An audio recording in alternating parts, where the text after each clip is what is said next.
Some part of me deep down inside dies a little bit every time I have to look at this panel.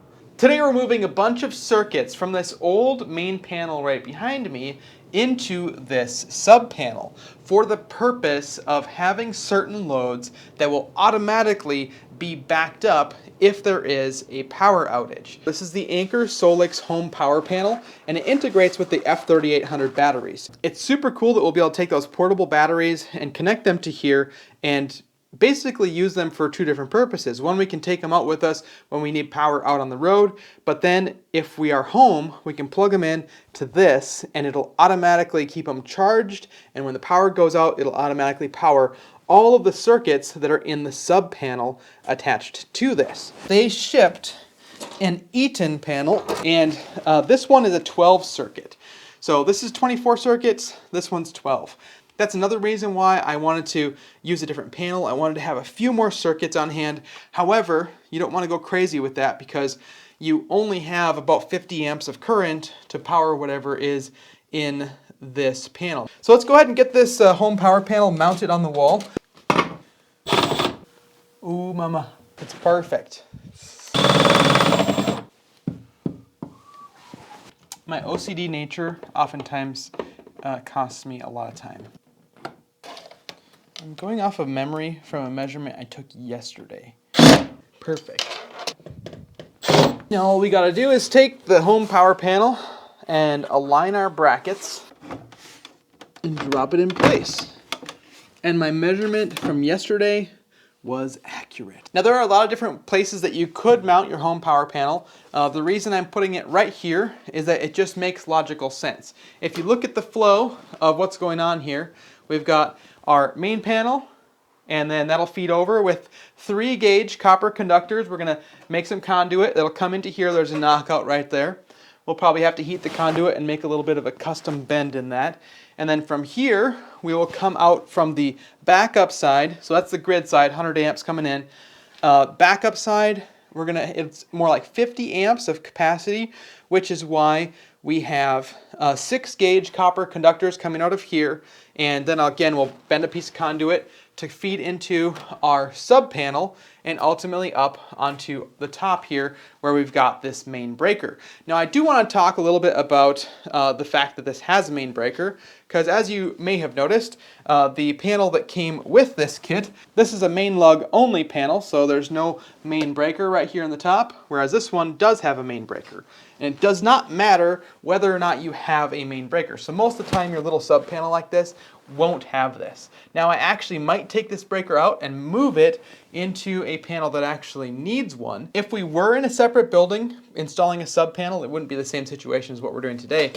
You do technically need a main breaker if you have 6 or more circuits, if a panel that can hold more than 6 circuits. We've got some little locking screws that keep the home power panel from accidentally getting lifted off its brackets. Now we're going to be making an offset so that we can have it straight like this, curve over, and then straight again. I will link in the description to a heat gun that I recommend. You're just going to let it cool by hand here so I can hold it from distorting. If you have good enough gloves on, you can kind of, as it cures, you can kind of hold it there.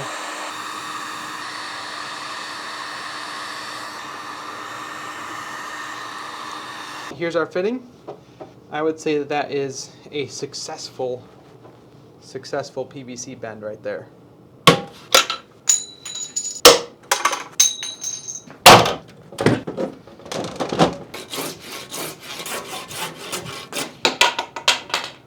See, Ruben? They're useful. It's always a good idea to chamfer the inside edge a little bit. Gets rid of that sharp burr. The outside edge too.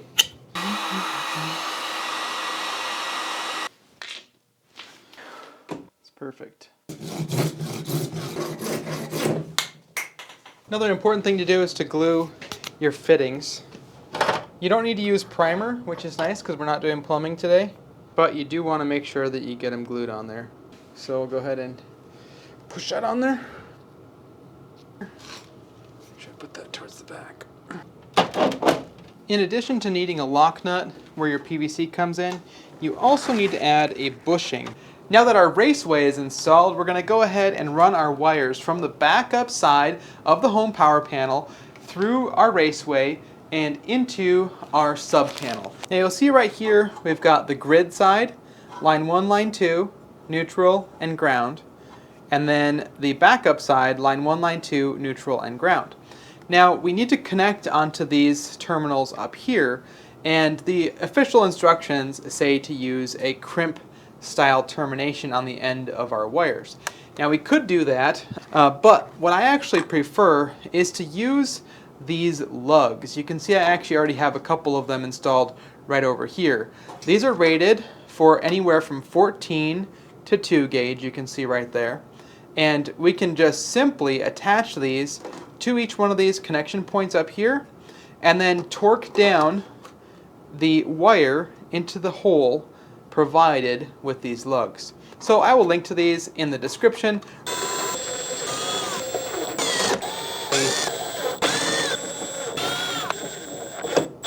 There we go, nice and solid. Coming from our main panel to the home power panel, we're going to be using 3 gauge copper, which is good for handling up to 100 amps. Now from the home power panel to the sub panel, we actually only need 6 gauge. 6 gauge or smaller conductors, you actually have to buy the appropriate color jacket. So we would need a white piece of wire going from right here to right there in order to have a neutral. Unfortunately at Menards, I have to purchase 100 feet of this white THHN in order to comply with the National Electrical Code and having a continuous white jacket since it's 6 gauge or smaller.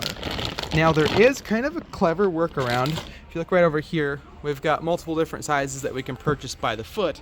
However, they don't sell number 6 copper by the foot in white. But what we're gonna do is upsize. We can always upsize, we can never downsize. We're gonna upsize from number 6 to number 4 copper. And the nice thing about 4 gauge is that you're technically allowed to redesignate it, meaning that we can actually take a piece of white tape on here and mark it as our neutral. So that's what we did. We got a chunk of 4 gauge. I did buy enough to do all 3 conductors, so we'll have oversized capacity to that sub panel. Put that back on the shelf, save $110, and we'll just spend about 20 bucks on this instead. So we just bought 4 gauge and we're going to redesignate it.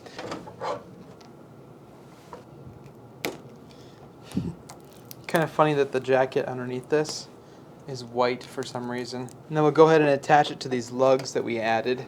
So much easier than using crimp connections in my opinion, but I do want to start using some crimp connections for certain projects in the future, so I'll probably do a video on the best crimping methods. You can comment down below. What do you think about crimping versus using lugs like this? Now with stranded wire, you want to kind of wiggle it and then tighten it. We'll go ahead and mark this as being a neutral with a little piece of white tape here. I always like to leave myself a little bit of extra, but I tend to leave too much wire in panels. Leave yourself enough extra that you can have a little bit of flexibility, but not so much that you're having a bad experience trying to route wires in an overcrowded panel because you left too much wire. Alright, now we can set this into our neutral. You know that it's a neutral because it's attached to the neutral bars on both sides. So it's been redesignated as a neutral, and we can do that because this is 4 gauge, and now we're ready to run our next one. So we'll just repeat it. I think I like going this direction first. Because it's such a short run, it's pretty easy to go ahead and push them through this. You definitely don't want to undersize your conduit. It's just not a fun experience. Alright, so this is going to be our L2. So this one we're going to put on the right hand side. We're going to keep L2 on the right.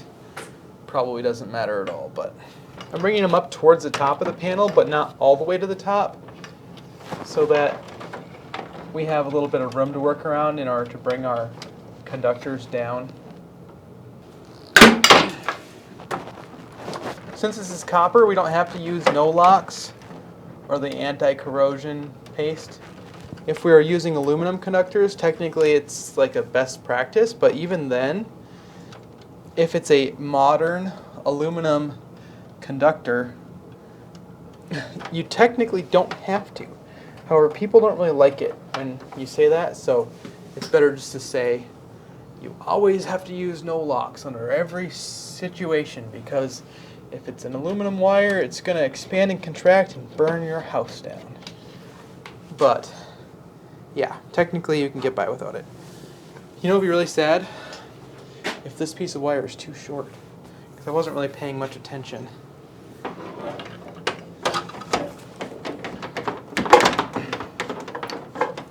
don't think it's going to be short though. In fact, we're going to have a couple feet extra. You know what's funny? The guy at Menards, I said I need 12 feet of wire, and he's like, okay.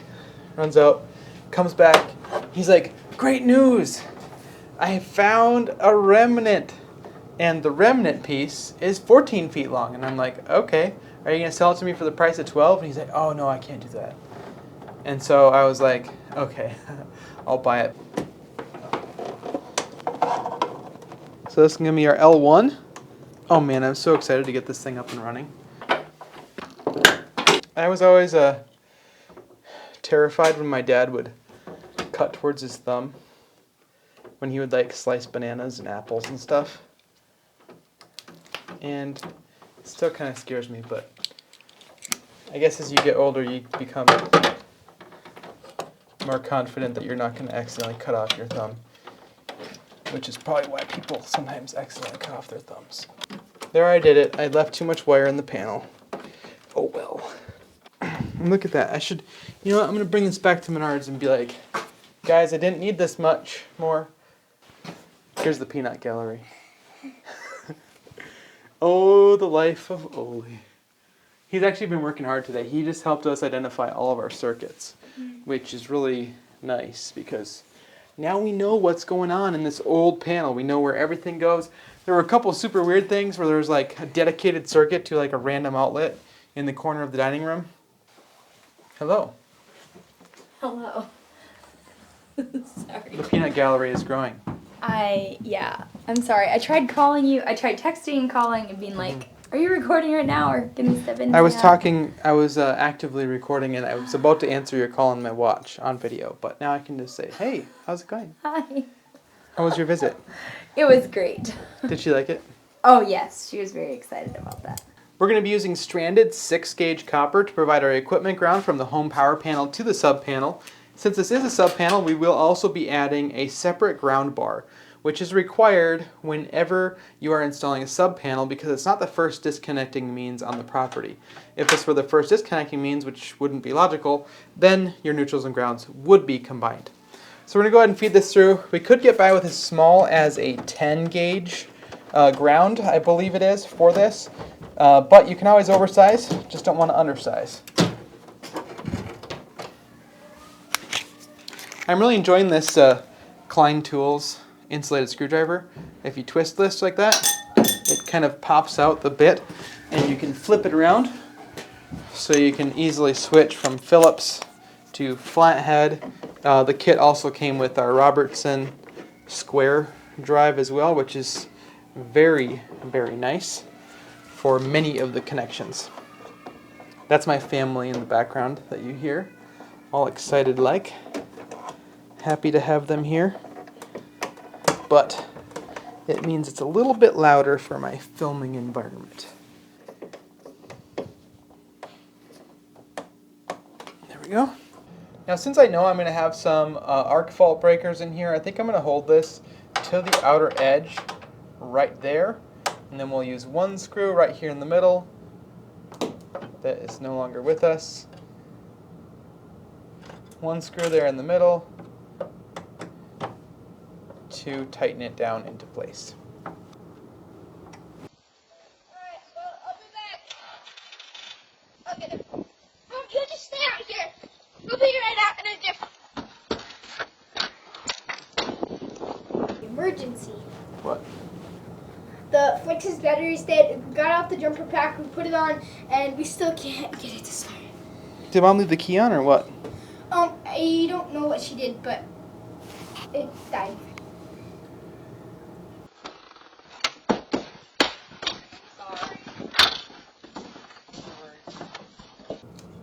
We'll get our grounding conductor cut to length.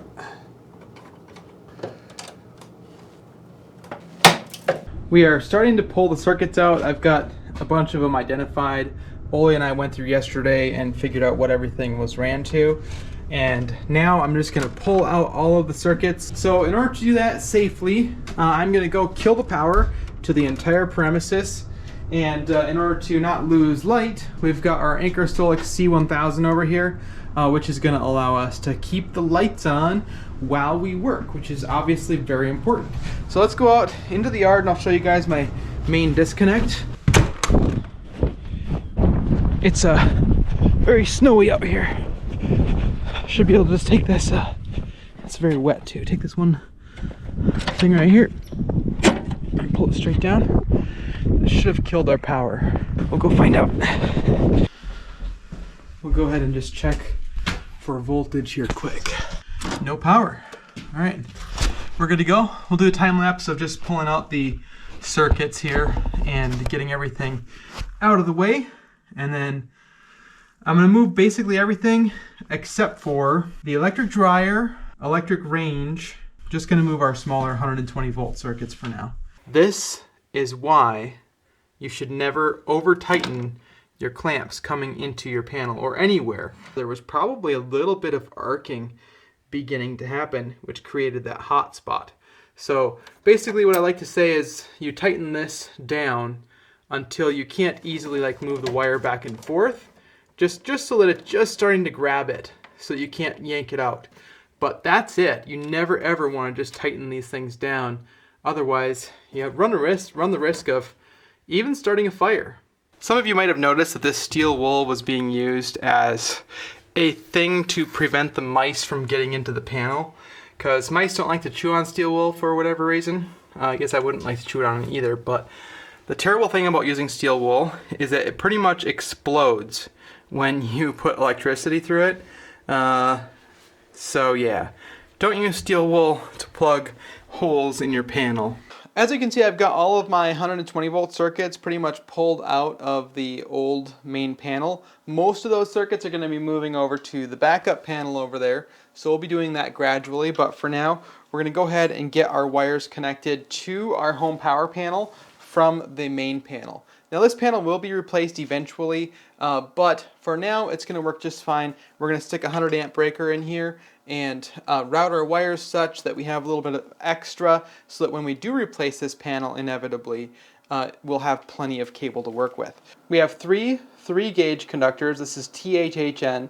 One is being redesignated as a neutral. The other one I have marked with red, but it's not necessary to mark the 2 hot phases, so these 2 are our 2 hot legs of 240 volts, but the red just lets me keep track of which one is which. And then a bare copper ground wire. This is a 6-gauge stranded, but it could also be solid or insulated. And then we also have to remember to send our 2 CT clamp sensor cables through at the same time, and our CT sensors have to be mounted right there at the top of the panel with the direction of power notated on each one. I'll give you a close-up of that later. As a rule of thumb, you always want to push from the energized side to the de-energized side, and the reason for that is that if you push your conductors into the energized side, you could encounter a live conductor somewhere and cause yourself some issue. But this is actually fully de-energized, so even if we accidentally do touch one of these, it's not going to be catastrophic.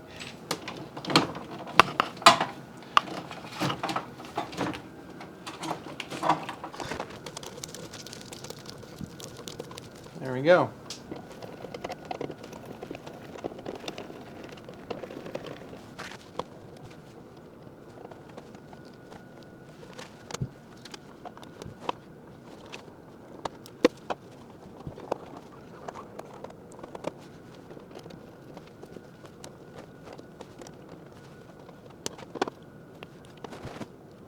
I'll take our little CT clamp sensor wires here and connect those to L1 and L2. Now, since we don't have grid-tied solar, we don't actually need to worry about installing the solar connector, the solar sensor thing right now. We will go ahead and tighten those little screws in there though.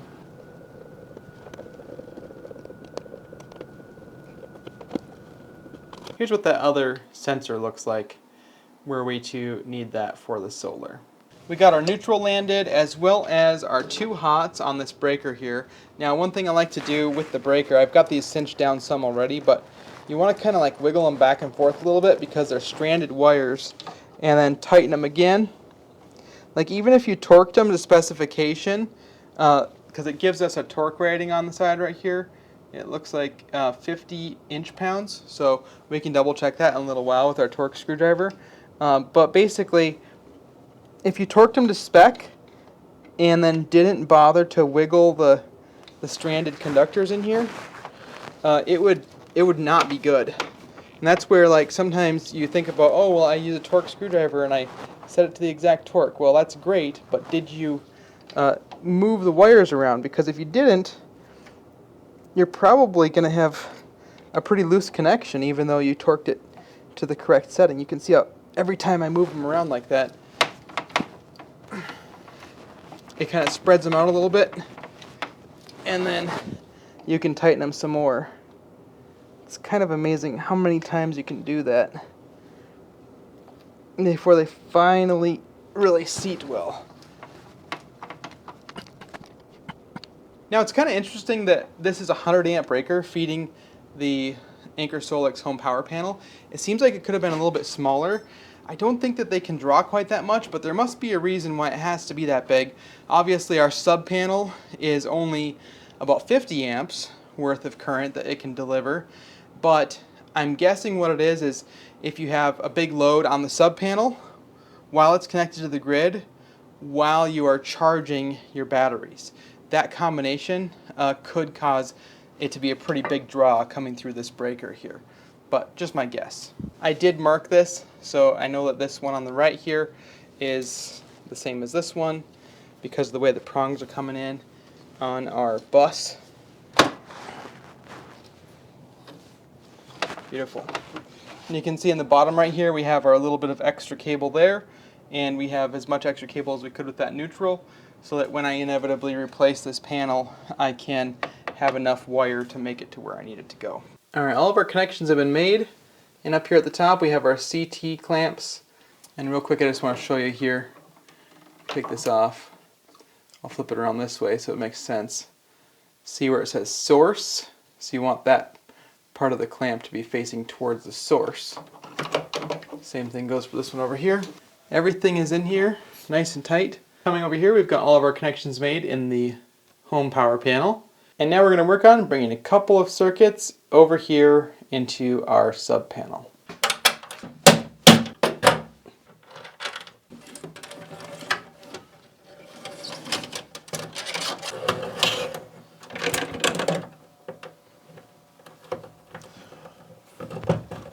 Your sheathing needs to extend into the box 1/4 of an inch minimum. So a lot of times I'll go for about 1/2 inch actually. I love using the square drive. Now I could have actually put these 2 cables in the same knockout. You could have 2 12-2 or 2 14-2 in the same 1/2 inch knockout, which is quite handy. But we're going to be adding a bunch more circuits later. This is just what we're starting with. We've got one circuit that's some lights and the other one is the furnace. So we have heat and light. The best way to do this is to take all of your ground wires and land those first. Now we're just doing these 2 circuits, but normally you want to bring all of your circuits into the panel, or just have all your wires here and then bring them all in at the same time, just for simplicity's sake. So, but in this case, we're going to just do these 2 circuits, so we don't have to worry about doing all of them at the exact same time right now. Mostly in the name of time, I got to get this up and running. Now we can land multiple ground wires into the same screw, so we're going to do that with these first 2 circuits. Just going to put 2. You want them to be the same size, is best so that they cinch up nicely in there. And I am going to leave a little bit of a drip loop on this one for now. These circuits are going to get moved around a little bit more. I just want to get a couple landed so you guys can, so that we can start testing the SOLIX. Now with neutrals, you cannot have multiple neutrals under the same screw.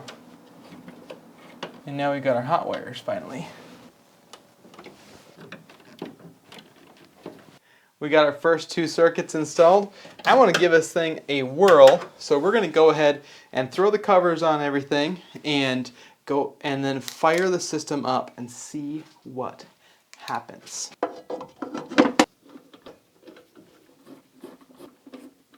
I still have a lot of work left to do, obviously, with all these circuits I need to move over, but I'm going to have to do a bunch of splicing to make that happen.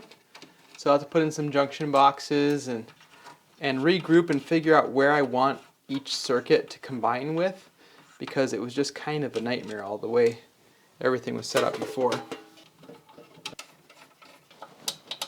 It looks like somebody stole all my circuits. What's going on?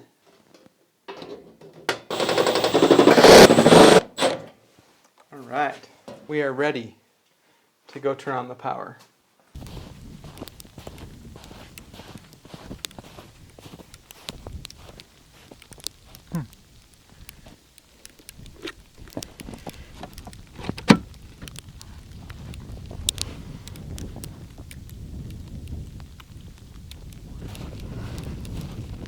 You guys ready for this? Turn on our main.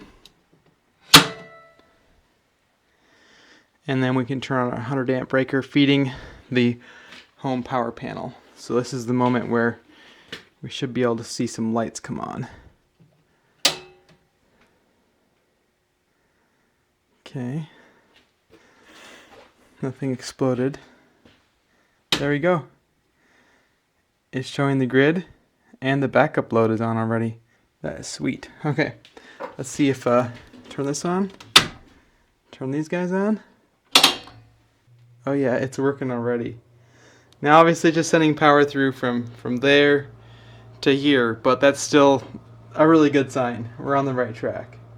So let's, I'm gonna get this thing connected to the Anker app. The Anker app is the key to getting this thing updated and ready to go. Because the next step is gonna be rolling that guy over and getting it plugged in and see if it recognizes it and if we're ready to run our loads off of backup battery. Oh man, that's a nice positive click. System is under testing, it says. Failed. I think maybe I have to turn on this breaker. Let's try it again.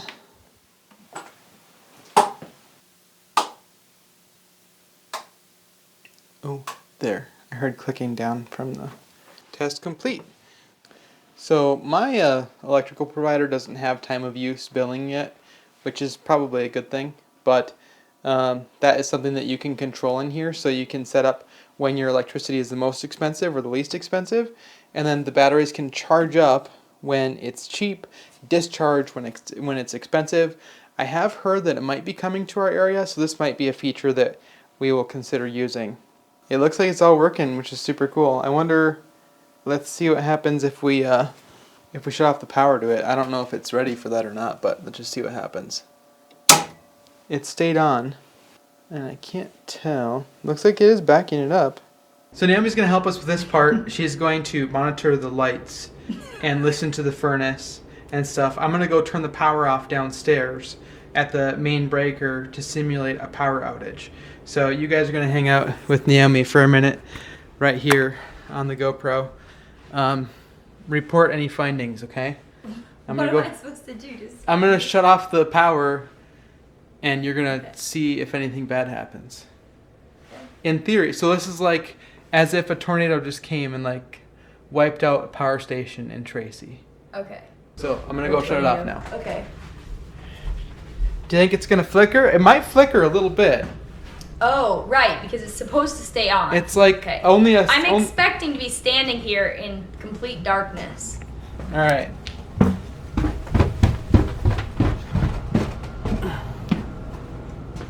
Here we go.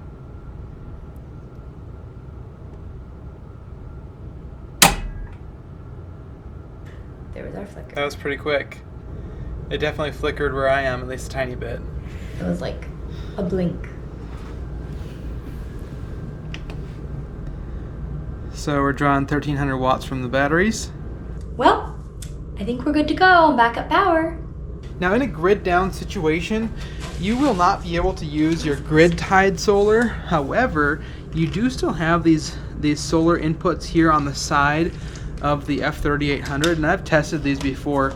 It's kind of snowy and cloudy out, so I'm not going to get any video of that this time around. But you could still charge this while it's connected to the home power panel with those portable.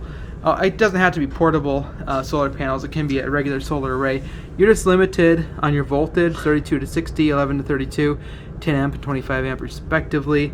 I think you can get 2400 watts of solar total in these ports, but those still function, and so you can use those in a grid down situation. Let's go see what Naomi thought about that switchover. Did they flicker? They blinked. They blinked. Like literally a blink. But the furnace didn't shut off even. It kept going. Nope. And the computer didn't crash either. So. Just the lights, like just blink and back on. The one issue with this is that if it was a real power outage, you may not have even known. Like you'd be like, oh yeah, the lights blinked. But then in like half a day later, when the batteries die, because you're like doing everything like normal. But everyone else on social media would be like, my power's out. And I'd be like, ours is fine. Just fine. Yeah, exactly. We have power. So it's important that you recognize that your power is out so that you can begin conserving energy. So if the lights flicker for just a second, you have to take that very seriously. Thanks for helping. Appreciate it. So see the one that says ANKER? Mm-hmm. That's the Anker app. It's You like have to tap on it. a tent It's with an an A electric with a bolt. I know, but it looks like a tent. Oh, wow.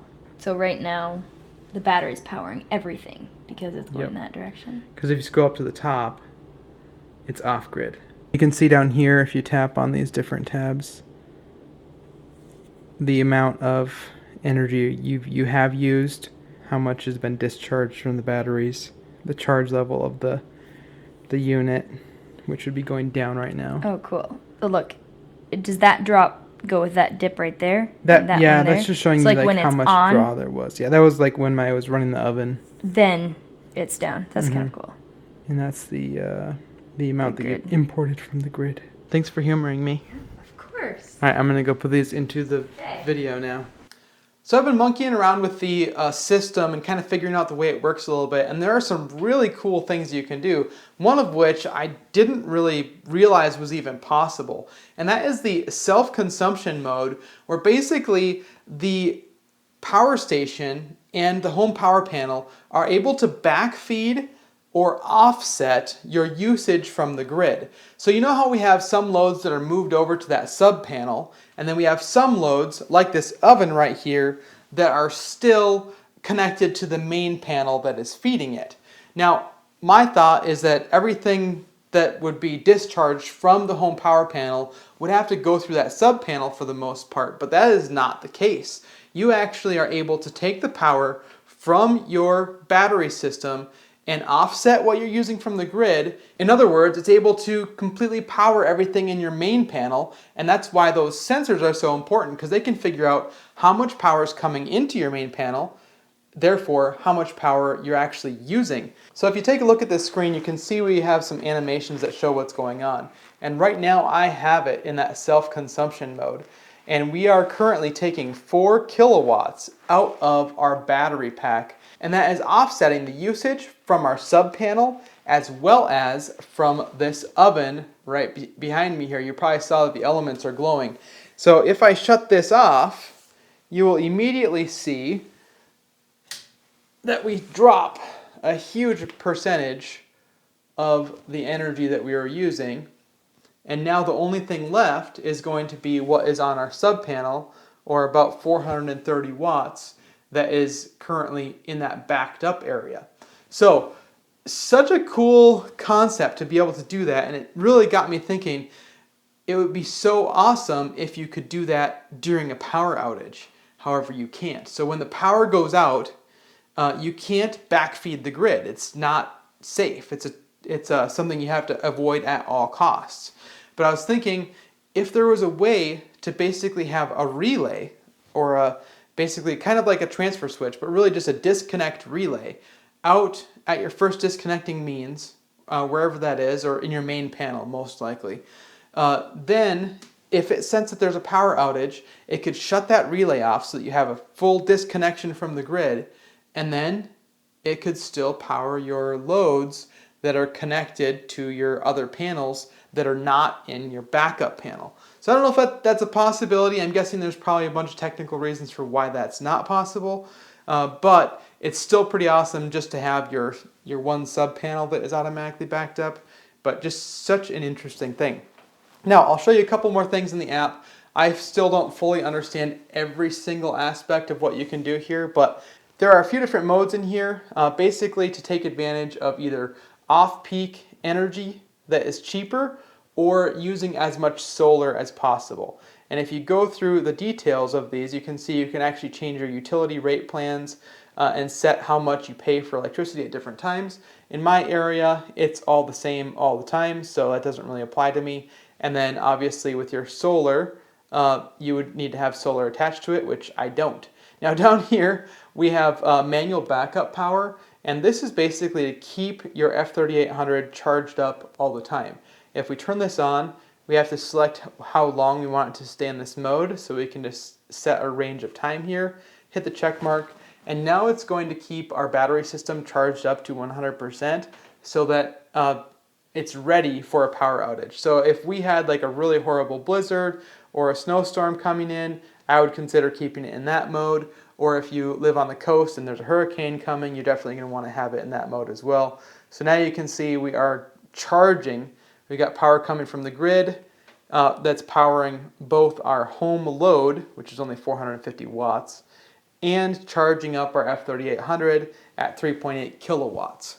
Now if I turn on our oven again, I guess this isn't really doing anything for our demonstration, but it's just kind of cool to see the numbers changing on the screen.